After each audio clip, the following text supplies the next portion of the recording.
जितने भी जिन स्टे माफियाओं ने, चीटरों ने जो रिट पिटीशन डाली है, उन सबका पूरा डाटा कलेक्ट करके हम भी कोर्ट जाएंगे और उसमें इंक्वायरी सेटअप कराएंगे कि कितने लोग ये सच्चे हैं और कितने झूठे। जितनी भी पूरी दिल्ली में रिट पिटीशन लगी हुई है उसमें कम से कम 70% ओखला से लगी हुई है। हम सारी रिट पिटीशन इकट्ठी कर रहे हैं। जितने भी माहौल है कि भाई 700 से ज्यादा मकानात तो दुकान है जिनको बुलडोज किया जाएगा। वो तो 700 क्या, वो तो 10 लाख है कम से कम पूरी दिल्ली में मकान। मैं हूं मोहम्मद अफजल आलम और आप देख रहे हैं दिल्ली वॉच। इस वक्त जामिया नगर में स्टे माफिया का जबरदस्त आतंक है, जिसकी वजह से काफी लोगों को बड़ी मशक्कत करनी पड़ रही है। आपको बता दें कि कई बिल्डिंग को पुलिस प्रशासन ने गिरा दिया है, एमसीडी ने कार्रवाई कर दी है, लोगों को परेशानियां हो रही हैं, तो इसके खिलाफ एक जबरदस्त मुहिम चल रही है। हमारे साथ इस वक्त बातचीत करने के लिए खास तौर पे खुसूसी तौर पर आसिफ मोहम्मद साहब हैं, अबुल फजल डी ब्लॉक के प्रेसिडेंट आरडब्ल्यूए के। सर, कैसे देख रहे हैं कि लगातार जिस तरीके से स्टे माफिया कार्रवाई कर रहा है और उसकी वजह से लोगों को काफी दिक्कतें हो रही हैं? देखिए, लोगों में बड़ी दहशत का माहौल है। जी। जो लोग अपनी मेहनत की कमाई से अपना मकान खरीदते हैं, आज वो बहुत घबराए हुए हैं। और जितने भी स्टे माफिया, ये चीटर लोग हैं, ये कुछ पैसों के अपने फायदे के लिए पूरे ये ओखला इलाके को इन्होंने दांव पे लगा दिया है। बहुत बुरी तरीके से ओखला में डेमोलेशन की मुहिम चली हुई है। और ये एनजीओ कोई भोगल की है, कोई सीमापुरी की है, कोई दिलशाद कॉलोनी की है, ये सब टोटल ओखला के बाहर इलाके के एनजीओज हैं। उनके ये एग्जीक्यूटिव मेंबर बनते हैं। 1-2 लाख रुपए के लेने के लिए अपने आधार कार्ड डालकर रिट पिटीशन लगाते हैं। ये लोग मुखबिर भी हैं क्या? नहीं, कुछ लोग इनमें पुलिस के मुखबिर भी हैं। मुखबिर भी हैं ये लोग। और इनमें, इन लोगों में सारे ही ऐब हैं जो ऐब होने चाहिए। और इन लोगों को बहुत बड़ा इन्हें वो मिला हुआ है, जो ये इतने खुले ओखला तरीके की से- आवाम को परेशान करने के पीछे मकसद क्या है उनका? इनका मकसद तो अपना मकसद है, इनका तो पैसे कमाना मकसद है।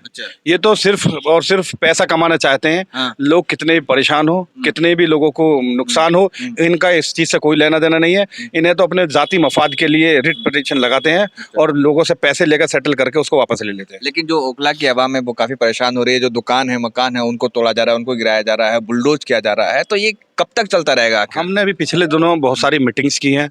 ओखला की जितने भी आरडब्ल्यूज हैं, जितने भी एनजीओज हैं, और एक ओखला पंचायत के नाम से एक अभी बनी है, इन सब ने मिलकर हमने एक अभी लॉन्ग मार्च भी निकाला था, जिसे पुलिस ने पूरी तरीके से नहीं निकलने दिया, लेकिन फिर भी जाकिर नगर ढलान से बटला हाउस चौक तक हमने एक मुहिम, एक आवाज़ पहुंचाई है हर आदमी तक कि ये स्टे माफिया हैं और इनसे होशियार रहना है। ये लोग अपने मफाद के लिए पूरे इलाके को भी दांव पे लगा सकते हैं।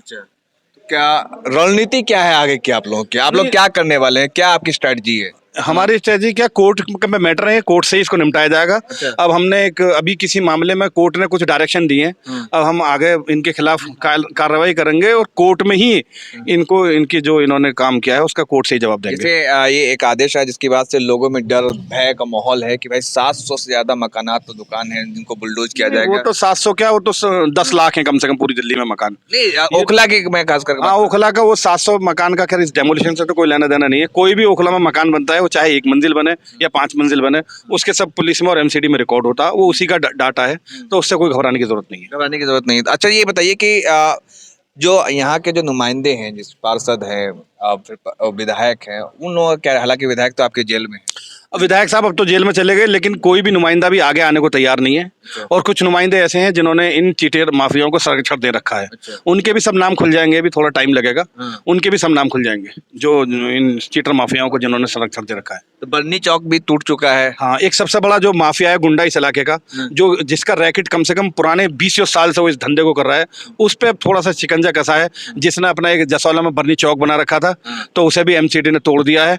और दूसरा ये अब वो ऊल झूल बकने लगा है कि यहाँ पाकिस्तानी रहते हैं, यहाँ बांग्लादेशी रहते हैं, यहाँ रोहिंग्या रहते हैं। वो पागल हो चुका बिल्कुल पूरी तरीके से, वो बैकफुट पे है और वो अब बाउली खेलने लगा, तो मुद्दे को डाइवर्ट करना चाह रहा।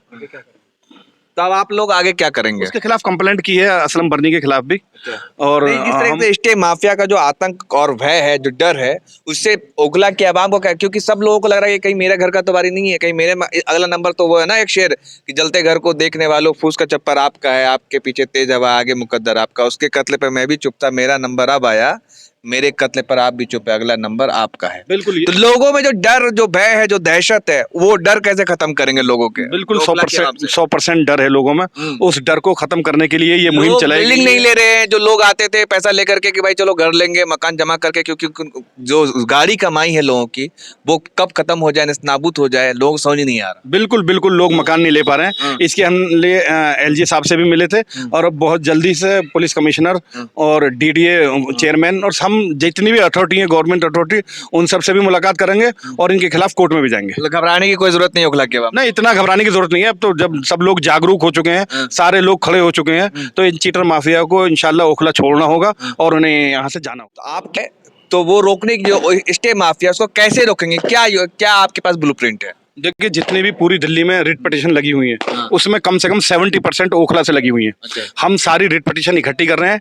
जितने भी जिन स्टे माफियाओं ने, चीटरों ने जो रिट पिटीशन डाली है, उन सबका पूरा डाटा कलेक्ट करके हम भी कोर्ट जाएंगे और उसमें इंक्वायरी सेटअप कराएंगे कि कितने लोग ये सच्चे हैं और कितने झूठे हैं। चलिए, बहुत शुक्रिया हमसे बात करने के लिए। तो ये हमारे साथ थे अबुल फजल, डी ब्लॉक के आरडब्ल्यूए प्रेसिडेंट, जिन्होंने साफ तौर पे कहा है कि ओखला की आवाम को डरने और घबराने की कोई जरूरत नहीं है, और जो डर भय, स्टे माफिया का जो आतंक है वो खत्म करके रहेंगे, और जो कोर्ट में जो लड़ाई चल रही है वहां भी हम उसको बेनकाब करेंगे। बहरहाल ये तो वक्त के गर्व में है, लेकिन एक बात ये भी है, मैं भी अपनी तरफ से कहना चाहूंगा कि ओखला की आवाम को बिल्कुल भी घबराने की जरूरत नहीं है। जो हो रहा है उसमें ओखला की आवाम पूरी तरीके से लड़ाई लड़ रही है, और ये जो माफियागिरी चल रही है इसको खत्म किया जाएगा, ये अभी आसिफ साहब ने भी कहा है। इस पर आप क्या सोचते हैं? अपनी भी राय जरूर दें। धन्यवाद।